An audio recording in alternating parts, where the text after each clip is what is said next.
أعوذ بالله من الشيطان الرجيم. بسم الله الرحمن الرحيم. الحمد لله رب العالمين، والصلاة والسلام على أشرف الأنبياء والمرسلين سيدنا محمد وعلى آله وصحبه أجمعين. نويت التعلم والتعليم والتذكر والتذكير والنفع والانتفاع وللإفادة والاستفادة والحث على تمسك بكتاب الله وسنة رسوله صلى الله عليه وسلم، والدعاء إلى الهدى والدلالة على الخير ابتغاء وجهه ومرضاته وثوابه وجناته سبحانه وتعالى. ثم أما بعد. السلام عليكم ورحمة الله تعالى وبركاته. Yang saya hormati hadirin hadirat yang dirahmati oleh Allah Taala sekalian. Dalam satu ayat Al-Quran, Allah Subhanahu Taala berfirman dalam surah Al-Mujadilah ayat 11, Yarfa'illahu allazina amanu minkum wallazina utul ilma darajat wallahu bima ta'maluna khabir. Sadaqallahul azim. Dan dalam satu hadis yang disabdakan oleh Nabi Muhammad sallallahu alaihi wasallam, bahawa Rasulullah sallallahu alaihi wasallam bersabda, "Man yuridillahu bihi khairan yufaqihu fid din." Maksudnya, barang siapa yang Allah Taala inginkan baginya satu kebaikan, maka Allah Taala akan memahamkannya berkaitan dengan agama. Jadi untuk yang pertamanya, tajuk ataupun tema kuliah kita pada hari ini, pada Zuhur untuk kali ini, membincangkan tentang satu tajuk yang sangat besar dan juga sangat penting untuk kita mengetahui, iaitu manhaj at-talaqqi, manhaj menuntut ilmu. Dan menuntut ilmu ini khusus kepada ilmu-ilmu syarak. Dan daripada hadis dan juga ayat Al-Quran yang dibacakan tadi, kita melihat bahawa Allah Subhanahu Wa Taala dan juga Rasulnya menekankan tentang bagaimana ketinggian seseorang yang mempunyai ilmu, di mana mereka ini diangkat darjat mereka di sisi Allah, dan mana orang yang berilmu ini merupakan orang yang diinginkan oleh Allah Subhanahu Wa Taala untuk mendapat kebaikan yang besar. Jadi untuk manhajut talaqqi, manhaj dalam menuntut ilmu ini, kita mempunyai beberapa perkara yang perlu kita ambil perhatian. Yang pertamanya, isu berkaitan dengan autoriti ataupun keahlian seseorang itu apabila dia menyampaikan tentang ilmu agama.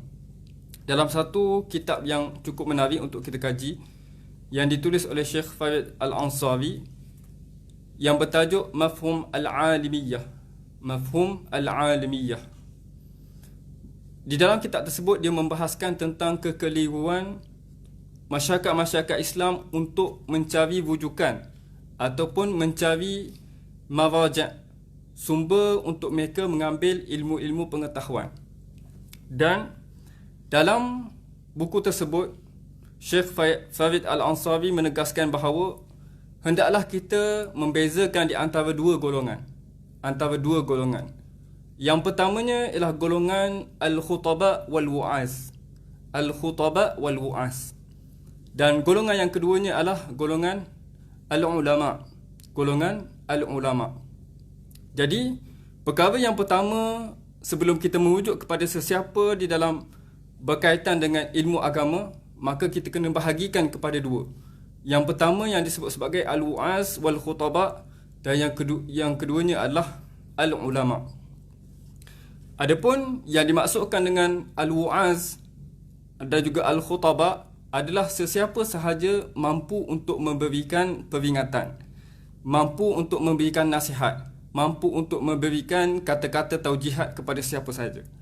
Dan pada tahap ini, hanya seseorang itu menghafal satu dua hadis, satu dua ayat Al-Quran, dia sudah mampu untuk menyampaikan nasihat tersebut berdasarkan hadis dan juga ayat Al-Quran yang dihafalnya kepada orang lain. Dan daripada kefahaman dia kepada beberapa juzuk di dalam pengajian agama, maka dia boleh sampaikan ilmu tersebut kepada orang lain. Dan golongan-golongan ni disebutkan sebagai al-wu'az, yang memberi nasihat, ataupun disebut sebagai al-khutaba, yang memberi ceramah. Kalau dalam bahasa kita, al-khutaba maksudnya yang memberi ceramah. Cumanya ada satu golongan lagi yang disebutkan sebagai al-ulama. Al-ulama adalah golongan-golongan yang mana betul-betul berilmu, tamakun dalam ilmunya, dan melalui proses untuk dia menjadi seorang alim.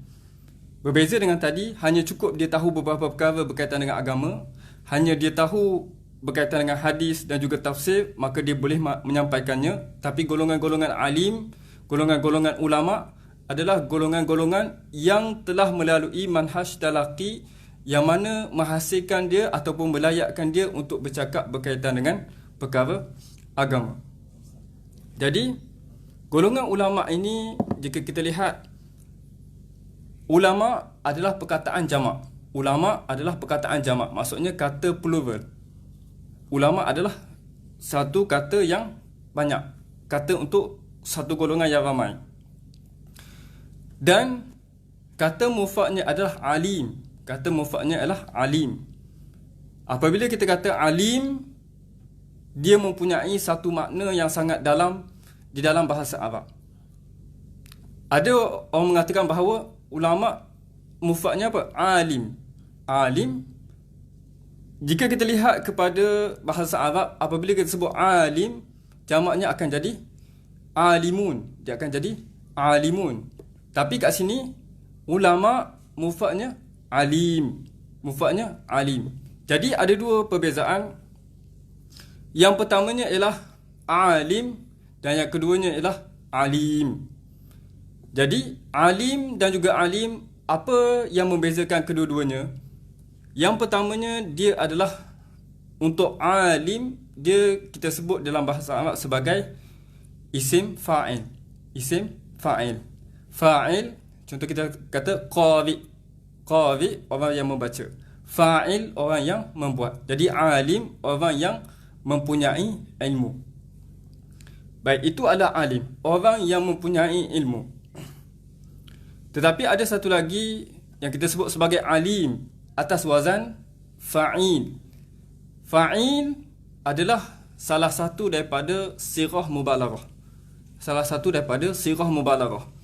Sirah mubalaghah ni apa? Sirah mubalaghah ni adalah satu perkataan yang menunjukkan kepada perbuatan yang berlebih-lebihan, perbuatan yang bersangatan. Jadi apabila kita kata alim, bersangatan keilmuannya, sangat berilmu dan juga sangat mempunyai kemahiran yang banyak. Jadi fa'il, contoh kita sebut apa? Bismillahirrahmanirrahim. Ar-Rahim tu apa? Yang maha mengasihani. Jadi perkataan fa'il tu adalah menunjukkan kepada bersangatan dan juga betapa tinggi keilmuan yang dimiliki oleh alim. Jadi untuk sampai kepada tahap alim ataupun kepada tahap yang kita sebut sebagai ulama, perlu melalui perkara yang kita sebutkan sebagai manhaj at-talaqi. Manhaj untuk kita menuntut ilmu menjadi seorang alim. Baik. Untuk yang pertamanya, apa kepentingan kita? Contoh kita sebagai pekerja sudah melampaui waktu kita belajar, kita dah lepas kepada waktu belajar.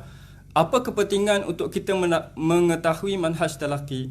Apa kepentingan selepas mana kita sudah bekerja, kita sudah mempunyai komitmen untuk untuk menyara kehidupan dan tidak ada masa untuk kita menuntut ilmu seperti mana yang akan disebutkan nanti. Kepentingannya adalah dengan kita mengetahui manhaj talaqi, maka kita akan dapat membezakan kepada siapa yang perlu kita merujuk berkaitan dengan ilmu agama. Apabila kita mengetahui seorang yang ingin bercakap tentang ilmu agama mesti melalui perkara sedemikian, maka setiap daripada orang yang kita ingin rujuk tentang perkara berkaitan dengan agama, kita melihat kepada manhaj talaqinya adakah bersesuaian dengan apa yang disampaikan ataupun apa yang sepatutnya dia lalui. Jadi untuk yang pertamanya adalah keperluan seseorang penuntut ilmu itu melalui tangga-tangganya yang tertentu. Untuk sampai kepada seorang alim, seorang yang berilmu, perlu melalui tangga-tangganya yang tertentu. Pertamanya ialah berkaitan dengan manhaj. Bagaimana kita mewujudkan perkara-perkara yang sepatutnya kita ada untuk kita menjadikan seseorang yang digelar sebagai penuntut ilmu. Penuntut ilmu ini tidak boleh sekadar kita membuka video-video di YouTube, video-video ceramah di YouTube, ataupun kita mendengar kaset ketika kita nak pergi ke tempat kerja ataupun ke mana-mana. Manhaj mesti melengkapi keseluruh rukunnya. Seluruh rukun ni apabila kita penuhi ataupun kita ada pada kita, maka barulah layak untuk digelar sebagai penuntut ilmu. Belum lagi alim, baru pada tahap menuntut ilmu. Jadi yang disebutkan sebagai rukun menuntut ilmu itu ada 5. Ada 5 yang disebutkan oleh Syekh Ali Jum'ah hafizahullah ta'ala. Ada 5, sekiranya kelima-lima ni dimiliki oleh seseorang, maka dia boleh digelarkan sebagai penuntut ilmu.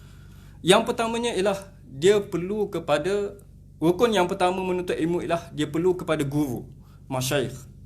Perlu kepada syekh yang memberi tujuh ajar dia kepada sesuatu ilmu. Tidak ada guru, dia hanya dengar daripada YouTube, dengar daripada kaset ataupun dengar daripada klik-klik video, maka itu tidak memadai. Perlu ada talaqi khusus dia dengan seorang guru.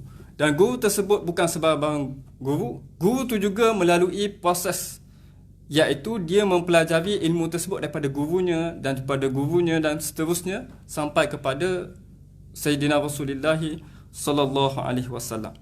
Maka rukun yang pertama untuk kita menggelarkan kita sebagai penuntut ilmu hendaklah mempunyai guru. Dan guru tersebut juga hendaklah mempelajari ilmunya daripada gurunya dan juga mempunyai yang akan kita sebutkan nanti 3 berkaitan dengan sanad.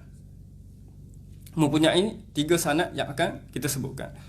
Maka rukun yang pertama untuk kita menggelarkan diri kita sebagai penuntut ilmu hendaklah mempunyai guru ataupun syekh yang akan mengajarkan kita ilmu berkaitan dengan agama. Dan rukun yang kedua adalah murid itu sendiri. Rukun yang kedua adalah murid itu sendiri. Dan untuk rukun murid ini memang kita sendiri sebagai murid, tetapi setiap murid itu perlu mempunyai sifat-sifat dan juga kriteria yang tertentu untuk melayakkan dia sebagai penuntut ilmu. Dan untuk rukun sebagai murid ini, kita mengambil satu syair daripada Imam Asy-Syafi'i bahawa rukun untuk menjadi seorang penuntut ilmu itu hendaklah mempunyai beberapa kriteria. Dalam satu syair yang masyhur, bahawa Imam Asy-Syafi'i menyebutkan, akhi lan tanalal ilma illa bisittatin sa'umbika an ta'wiliha bibayani zaka'un wa hisun wa ijtihadun wa bulghatun wa irsyadu ustazi wa tulu zaman. Ada 6 perkara yang perlu untuk dimiliki seorang penuntut ilmu. Apabila dia memiliki, maka dia boleh digelar sebagai penuntut ilmu untuk dalam perjalanannya mencapai kepada satu status yang kita sebut sebagai alim ataupun sebagai golongan ulama.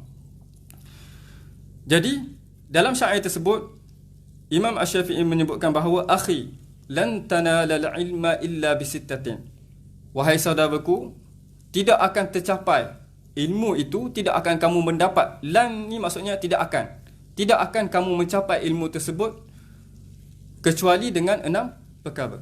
Illa bisittatin. Kata Imam Syafi'i lagi, sa'umbi ka an ta'wiliha bibayani. Aku akan terangkan kepada kamu berkaitan dengan perkara-perkara tersebut. Ta'wiliha bibayani, dan juga dengan penjelasan. 6 perkara yang disebutkan oleh Imam Asy-Syafi'i. Yang pertama ialah zaka'un. Zaka'un adalah kecerdasan. Mesti ada kecerdikan. Kecerdikan ini tak perlu kita ni sebagai genius. Tak perlu sebagai genius. Kita hanya perlu faham apa yang disampaikan dan juga faham apa yang dibincangkan. Contoh, apabila saya menyampaikan kuliah, maka apabila hadirin semua faham, maka sudah mendapat satu apa yang dikatakan sebagai zaka'un. bukan pada tahap yang tidak faham apa orang lain kata. Seperti mana kita contoh seorang penuntut ilmu pergi kepada satu majlis yang bercakap pada bahasa yang selain daripada dia faham, maka itu tidak mencapai kepada zakaun, iaitu tidak faham kepada apa yang disampaikan. Jadi yang pertamanya adalah kena faham zakat, kena mempunyai kecerdasan akal untuk memahami apa yang disampaikan oleh guru. Zakaun wa hifsun, dan yang keduanya adalah mesti mempunyai sifat hifz, iaitu sangat tamak. Kalau kita terjemahkan secara literal, sangat tamak. Maksudnya setiap daripada ilmu tu dia nak lebih lagi. Apabila dia mempelajari ilmu tu adalah dia nak sentiasa bertambah. Sentiasa kita kata tamak lah kalau dalam bahasa kita. Ataupun dia sentiasa ingin maju ke hadapan, sentiasa ingin menambah lagi ilmunya. Mesti ada sifat tersebut. Jika seseorang tu berpada cukuplah, kita habis baca ni cukuplah, maka itu adalah bukan sifat sebagai seorang penuntut ilmu. Seorang penuntut ilmu mestilah sentiasa menambah ilmunya, sentiasa ingin menambah. Zakaun wa hisun, tu yang kedua. Dan yang ketiganya adalah ijtihadun, mestilah bersungguh-sungguh. Walaupun dia ingin tamak untuk menambah ilmunya, mestilah dalam keadaan dia ni sentiasa melakukan dengan bersungguh-sungguh, sentiasa menunjukkan kerajinan untuk mendapat ilmu tersebut. Zakaun wa hisun wa ijtihadun wa bulghatun. Yang keempat ni adalah yang paling sukar untuk kita realisasikan. Bulghah maksudnya adalah kecukupan untuk kita menuntut ilmu. Kecukupan untuk kita menuntut ilmu daripada sudut masanya, dari sudut bekalan kita, keuangan kita. Contoh, seseorang yang pergi menuntut ilmu di Mesir, dia dalam keadaan yang meninggalkan pekerjaannya dan juga meninggalkan ahli keluarga yang patut ditanggungnya, maka itu tidak dikatakan sebagai bulghah, tidak fokus. Dia tidak mempunyai fokus. Jadi untuk syarat menuntut ilmu, mestilah dia fokus kepada perkara tersebut dengan mempunyai keuangan yang cukup dan juga mempunyai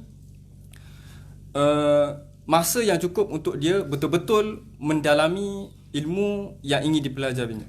Zaka'un wa hisun wa ijtihadun wa bulghatun wa irsyadi ustazi, dan juga hendaklah dia mendapat nasihat dan juga panduan dan juga pedoman daripada guru-gurunya. Mesti mendapat panduan daripada gurunya sebelum dia menjalani perjalanannya untuk menuntut ilmu. Dan yang terakhir, zaka'un wa hisun wa ijtihadun wa bulghatun wa irsyadu ustazi wa tulu zaman, dan hendaklah dia menuntut ilmu ini tulu zaman, pada sepanjang masa. Tidak ada satu detik pun dalam hidupnya ini kecuali dia mendapatkan manfaat daripada seseorang, sama ada di sekelilingnya ataupun bersama gurunya dan juga bersama sahabatnya. Jadi itulah 6 perkara yang apabila dimiliki oleh seseorang, maka kita boleh katakan dia ni adalah seorang penuntut ilmu. Saya ulang, yang pertama zakat, iaitu kecerdasan akal fikir yang untuk memahami kepada penyampaian yang disampaikan oleh guru. Hifz, bersifat tamak dan sentiasa untuk mendapat lebih. Ijtihad, bersungguh-sungguh dan juga nampak kerajinannya. Ijtihad. Wa bulghatun, dan juga fokus untuk dia mencapaikan ilmu tersebut. 5. Irsyadu ustaz, iaitu sentiasa mendapatkan nasihat dan juga panduan daripada gurunya. Dan yang ke-6 adalah tulu zaman, iaitu sepanjang masa. Jadi ke-6 perkara ini akan melayakkan seseorang itu sampai kepada satu tahap yang disebutkan sebagai penuntut ilmu. Maka untuk mencapai kepada penuntut ilmu sahaja pun sudah mempunyai syarat yang sangat banyak.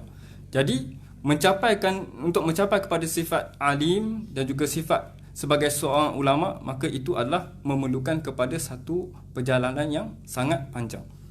Jadi begitulah apa yang disebutkan oleh Imam Asy-Syafi'i berkaitan dengan 6 perkara. Dan perkara ini juga ditegaskan dalam beberapa kitab lain, antaranya adalah kitab Al-Fawaid Al-Makkiyah.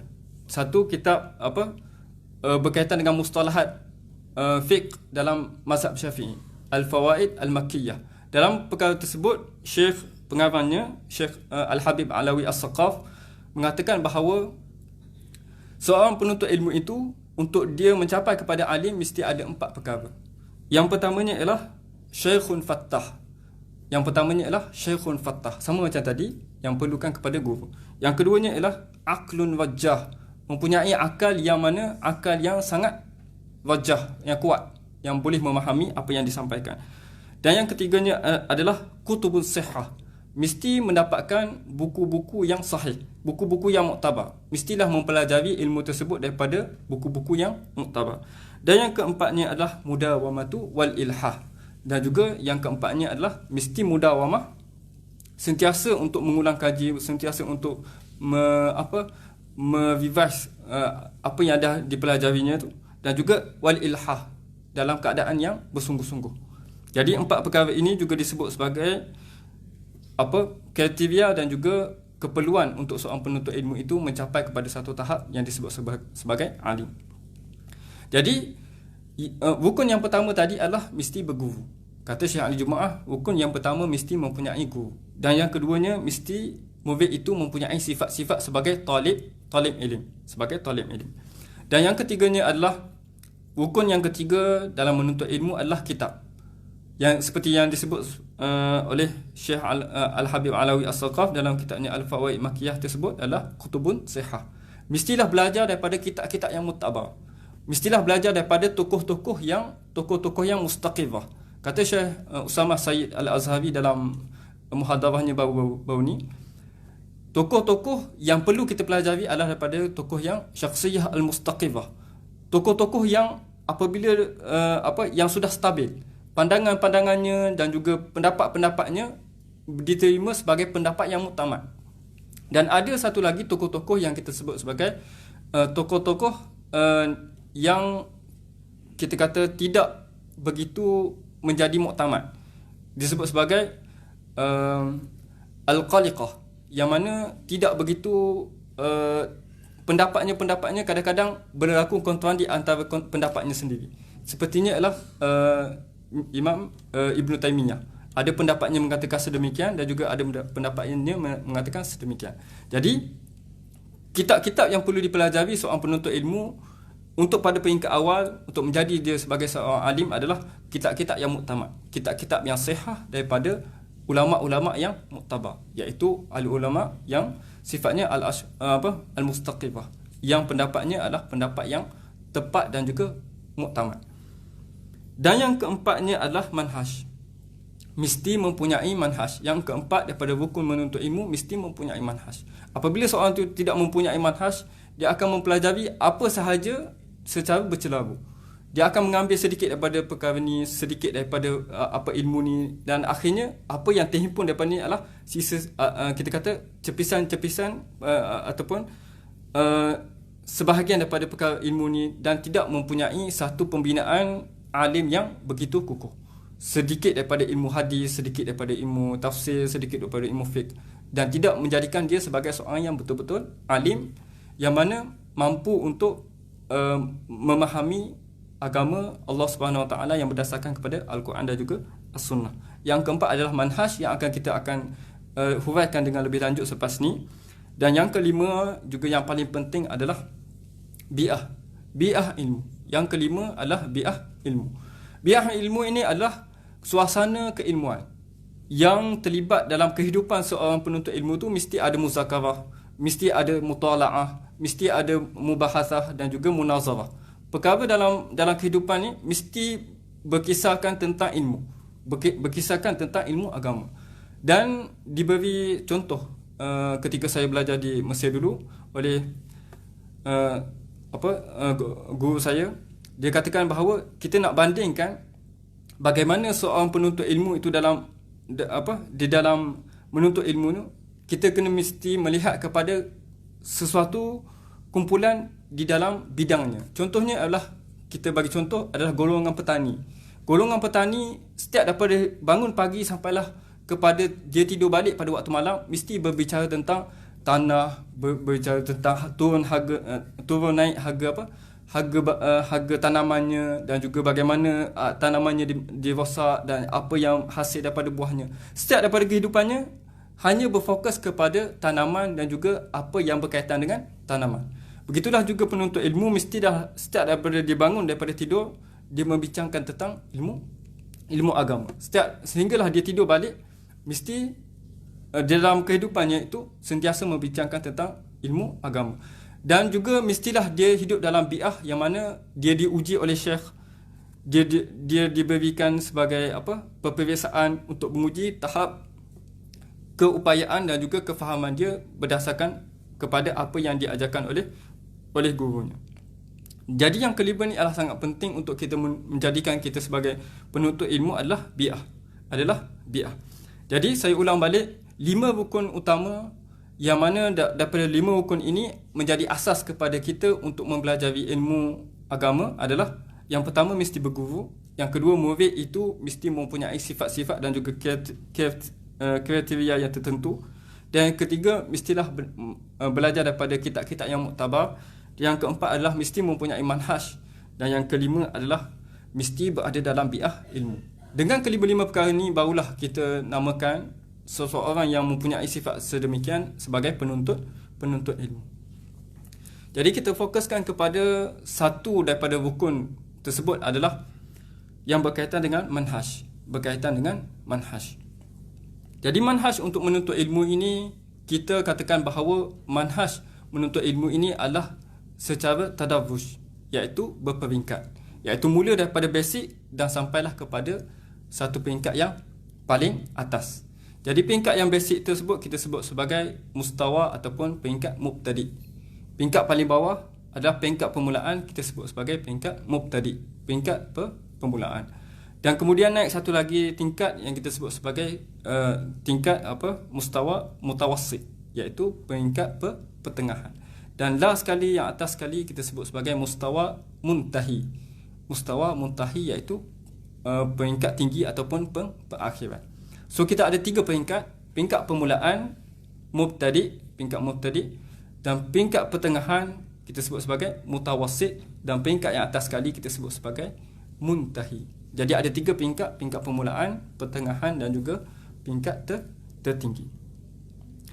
Jadi dalam peringkat ini kita perlu mempelajari berkaitan dengan ilmu-ilmu yang ada di dalam ilmu syarak yang kita sebutkan sebagai al-ulum asy-syar'iyyah. Kita kena tahu apa itu al-ulum asy-syar'iyyah. Kata Syekh Usama Al-Azhari, paling kurang ada 12 ilmu yang perlu dikuasai oleh seorang penuntut ilmu untuk dia mendapat basic. Mendapat basic sebagai alat untuk dia meneraka lebih jauh. Apabila seorang itu mempunyai alat tersebut, maka dia boleh melakukan penemuan-penemuan baru, dia boleh melakukan sesuatu idea-idea baru apabila dia telah menguasai 12 ilmu yang basic tersebut. Jadi untuk penuntut ilmu ni perlu kuasai 12 ilmu ini pada tahap yang mubtadi, iaitu pada tahap yang permulaan dan pada permulaan yang awal. Jadi untuk yang perkara tersebut, 12 ilmu tersebut dibahagikan kepada 4 fokus ataupun 4 kita sebut sebagai dawaibul ulum. 4 fokus ataupun 4 tujuan utama dipelajari ke-12 ilmu-ilmu tersebut. Jadi untuk setiap daripada 12 ilmu ni, dia mempunyai fungsi untuk kepada akal seorang penuntut ilmu. Dia mempunyai fungsinya kepada akal pemikiran seorang penuntut ilmu. Yang pertamanya adalah fokus yang pertama, yang daripada 12 ilmu ni akan dibahagikan kepada 4 fokus nanti.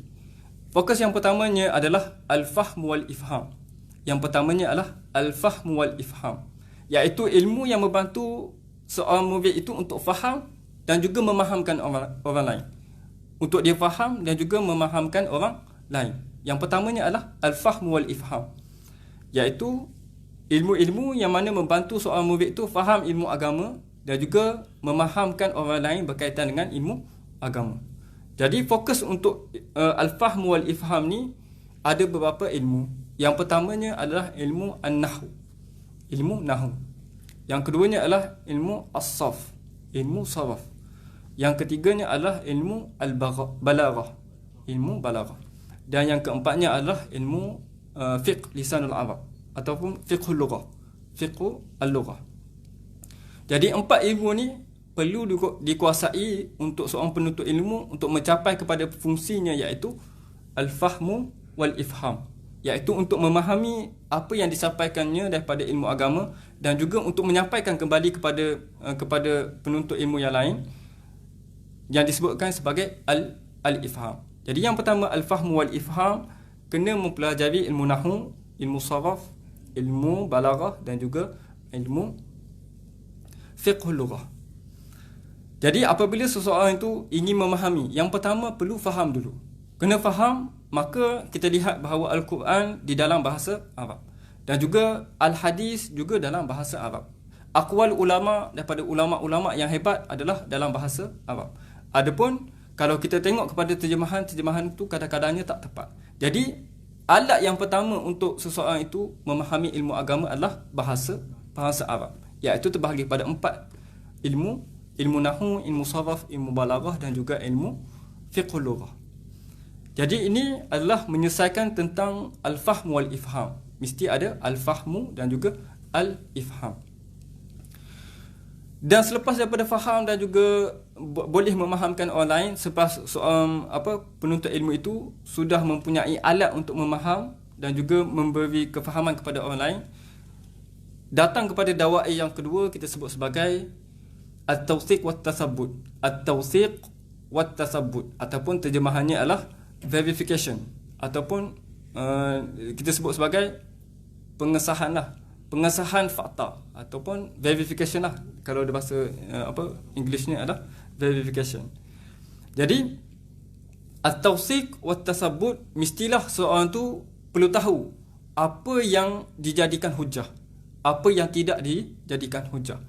Kita dalam dunia ni kita mempunyai banyak sangat maklumat, dan bagaimana kita nak tentukan bahawa maklumat tersebut berguna untuk menjadi hujah bagi kita, ataupun kita nak tentukan bahawa maklumat tersebut sebenarnya tidak benar dan juga tidak menjadikan hujah kepada kita.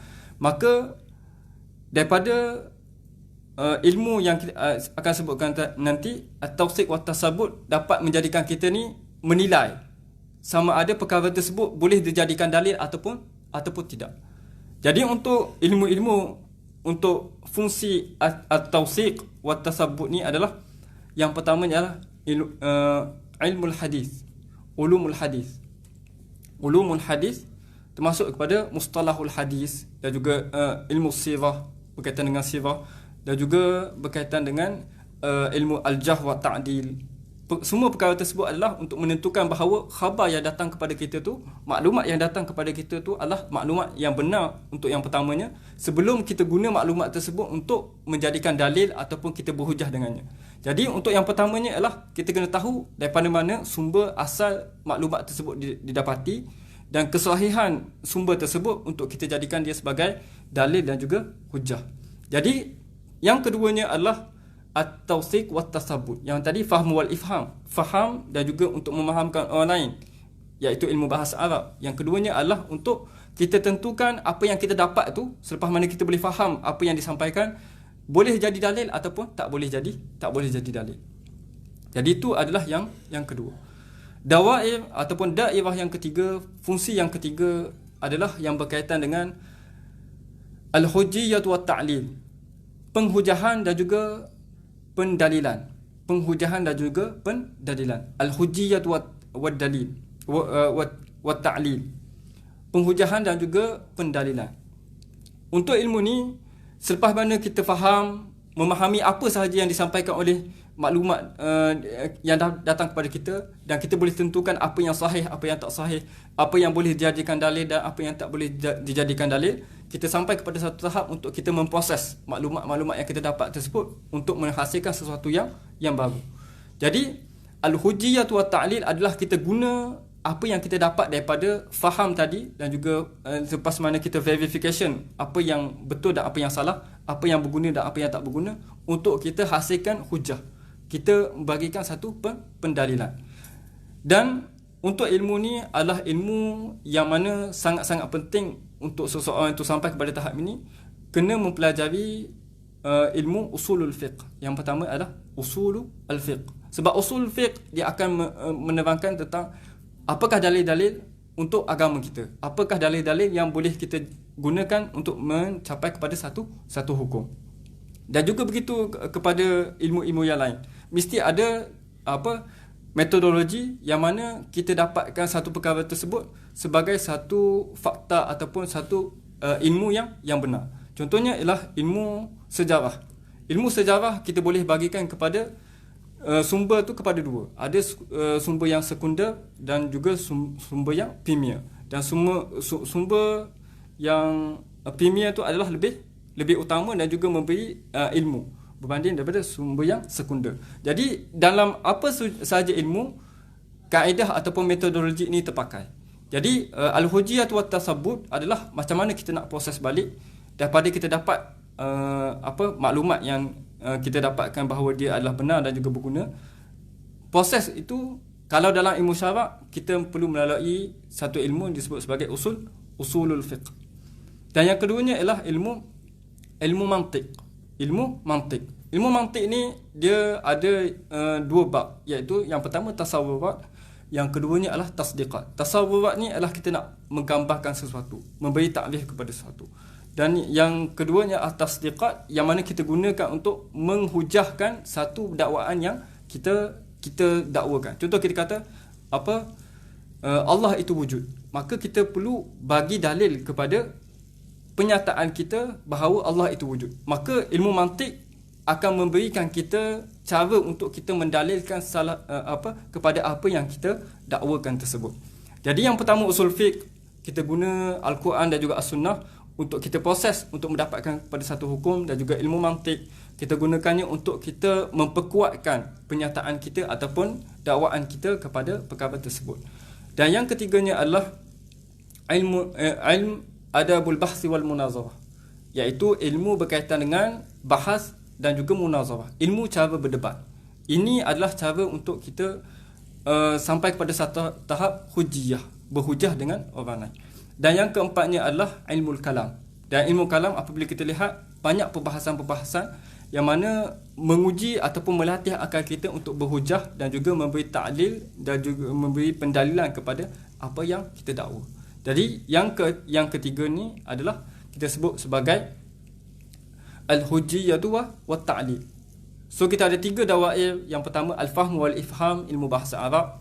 Yang kedua at-tawsiq wa tasabbut, ilmu hadis, ilmu sirah, ilmu tarikh dan sebagainya. Dan yang ketiganya adalah ilmu ataupun kita sebut sebagai al-hujjiyah wa ta'lil, iaitu bagaimana kita nak memberi satu penhujahan dan juga pendalilan berdasarkan kepada sumber-sumber yang kita miliki. Dan yang keempatnya yang menjadi keistimewaan kepada kita sebagai umat Islam adalah dawair ataupun fokus kepada binaul insan, kepada membina diri insan tersebut. Kita tahu bahawa manusia ini terdiri ataupun terbahagi kepada jasad dan juga roh. Jadi untuk perkara tersebut mestilah ilmu-ilmu syarak ini meraihkan manusia itu dari sudut jasad dan juga roh. Jadi binaul insan ni ada dua ilmu. Yang pertamanya adalah ilmu fiqh. Ilmu fiqh adalah menerangkan kita bagaimana untuk kita hidup dalam dunia ni. Dan ilmu fiqh ni berkaitan dengan if'al wala taf'al. Buat sekian dan jangan buat sekian. Ilmu fiqh adalah untuk menerangkan if'al wala taf'al. Buat sekian dan juga jangan buat sekian. Jadi ini adalah perkaitan yang secara zahir. Dan yang kedua adalah ilmu at-tasawuf ataupun tazkiyatun nafs.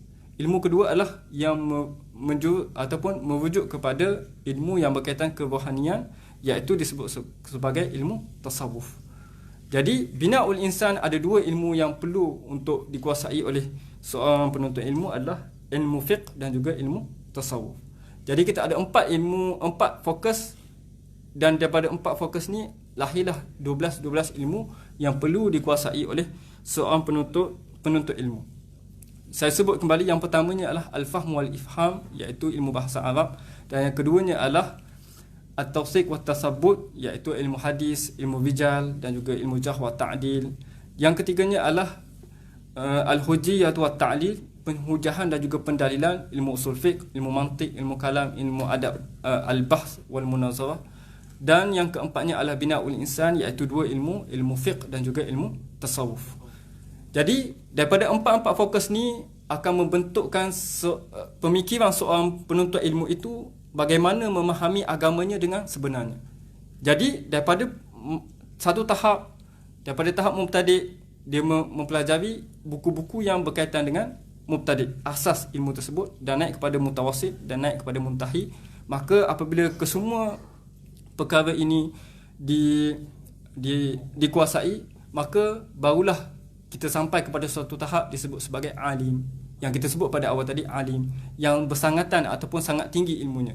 Jadi untuk mencapai kepada alim bukan sekadar kita baca daripada buku terjemahan. Untuk menjadi sebagai seorang alim bukan sekadar kita dengar-dengar daripada YouTube. Untuk menjadi seorang alim bukan daripada kita baca-baca daripada buku-buku yang ditulis oleh ustaz-ustaz kita yang biasa. Tapi untuk menjadi seorang alim adalah seperti apa yang kita akan sebutkan tadi, mempunyai 5 ataupun mencukupi 5 manhaj yang kita sebutkan, dan mempelajari 4 fokus ataupun dawaib ulum yang kita sebutkan sebagai al-fahm wal ifham, at-tawsiq wa tasabbut, al-hujjiyah wa ta'lil, dan juga bina'ul insan. Jadi dengan perkara ni barulah kita dapat tentukan bahawa seseorang itu mencapai kepada satu tahap alim, seorang yang alim, dan juga menjadi rujukan dalam kita bertanyakan kepadanya tentang agama. Jadi dalam kitab yang kita sebutkan pada awal tadi, Mafhum Alimiyah tersebut, Syekh Faid Al-Ansabi juga menjelaskan bahawa golongan-golongan yang kita sebutkan tadi yang melalui manhaj talaqi seperti mana yang kita sebutkan tadi, inilah golongan-golongan yang perlu kita sampaikan kepada mereka kemusykilan dan juga persoalan berkaitan dengan ilmu agama, bukan daripada ustaz-ustaz yang baca daripada kitab-kitab terjemahan ataupun sebagainya.